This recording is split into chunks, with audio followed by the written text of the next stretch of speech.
નર્મદે હર. શ્રી રામકુટી.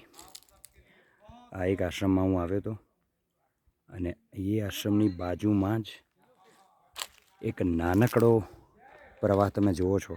આ નર્મદા મૈયા છે. નર્મદા મૈયાનું બાલ સ્વરૂપ છે. આ અમરકંટકથી નીકળ્યા પછી આ એક બાલ સ્વરૂપ છે.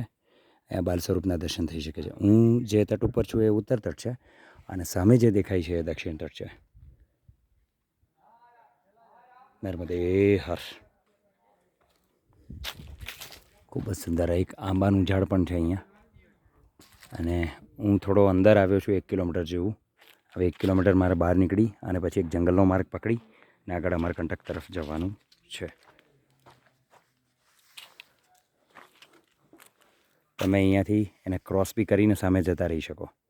એટલે તમે સામે જતા પણ રહો અને સામે જતા રહે પરિક્રમામાં આવ્યો હોય તો એની પરિક્રમા ખંડિત થઈ જાય. એટલે એટલો નાનકડો અને પતલો પ્રવાહ છે અહીંયા. એટલે આગળ જઈને પછી પ્રવાહ મોટો થાય છે. નર્મદે હર.